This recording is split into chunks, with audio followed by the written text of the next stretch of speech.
Hello po sa lahat. So ngayon naman po ay hindi po natin pag-uusapan ang tungkol sa batas. So ngayon naman ay tayo ay magbibigay ng payong kaibigan sa ating mga kasamahan sa trabaho at ang ating mga estudyante. Dahil ngayon, dahil syempre we have that access to our social media, lalo sa atin itong nakakatulong sa ating mga gawain sa opisina at sa eskwelahan. But then again, ang nangyari is that kabaliktaran, lalo namang una, yung ating mga estudyante ay nakakaranas ng mababang comprehension sa kanilang mga inaaral. So pagdating naman sa trabaho ay lalong nai-stress ang mga empleyado. So ngayon, ako naman, ang nakikita ko rito is that it's not because hindi naman problema sa atin ang access dito sa mga impormasyon na to. But then again, ang problema sa atin, kung ano ba ang prioridad natin sa buhay. Kasi kung titingnan mo, ah, ang mga estudyante or ang mga kagaya nating empleyado, mapa-private man or sa public, yung nagpapansin natin, yung mga, kung halimbawa nagkaroon tayo ng problema sa ating trabaho or sa ating pag-aaral, ang laging nakatatak sa ating isip na paraan ng pag-solve nito is that iwasan mo yung problema. Tama ba? So ngayon, yung mga kabataan at yung mga may edad na nagtatrabaho, ang laging nasa isip nila pagdating sa kanilang mga cellphone, ang lagi nilang tinitingnan ay yung kanilang mga mapapanood na magpapasaya sa kanila. So, ang gusto lang nating iparating is that ang buhay natin ay hindi entablado, na ang kasagutan sa problema ay puro sayaw at jokes. Halimbawa, sa trabaho na lang. So, syempre tayo nagbibigay tayo ng mga payo sa ating mga followers.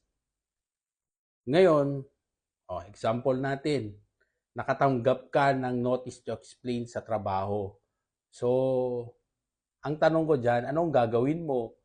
So, alam nyo, in my experience, pag tinatong mo yan sa taong nakaka-experience, merong natanggap na notice to explain, imbes na tumingin ng mga bagay na makakasagot sa kanyang problema, mas inuuna niya pa panoorin ang mga nakakatawa.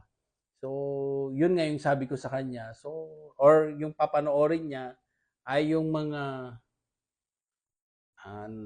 sumasayaw. Kasi sa tingin niya, yung sagot daw sa problema niya ay ang entertainment or yung magpapatawa sa kanya. So, sa akin naman, hindi na masama na minsan-minsan ay paligayahin natin ang ating sarili. Pero pagdating sa solusyon sa problema, so like for example, yung binanggit ko nga kanina, may notice to explain ka. So, anong gagawin mo doon? So, dapat yung ni-research mo doon is how are you going to answer. Kasi nga ang hinihingi sa iyo is explanation sa nangyari sa iyo. So, merong notice to explain kasi nga merong kang nagawa na hindi tama sa organisasyon na kailangan mong ipaliwanag kung bakit hindi ka kailangang tanggalin sa trabaho. So, kung sumagot ka doon and you were able to explain it very well, so, at yon ay ah, tinanggap ng inyong kumpanya, so wala ka ng problema. Kung ang nangyayari kasi dito is that, imbes na harapin natin ang problema, dinadaan mo pa sa tawa. So ngayon, hindi mo na sinagot yung notice to explain. So, syempre, bukas, makalawa, tanggal ka na or terminated ka na sa trabaho. So, yun nga ng problema dyan eh.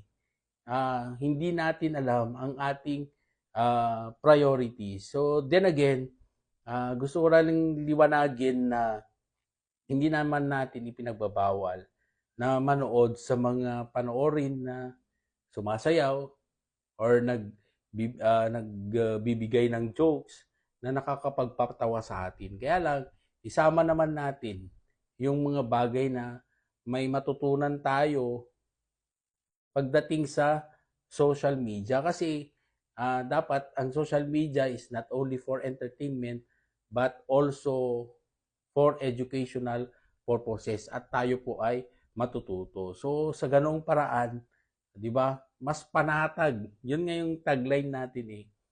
'Di ba? So pag pinapanood nyo ang aking TikTok post, ang hangarin lang natin sa pagpo-post via TikTok is at para mas malawak ang ating mararating at lalo nating may spread yung kaalaman.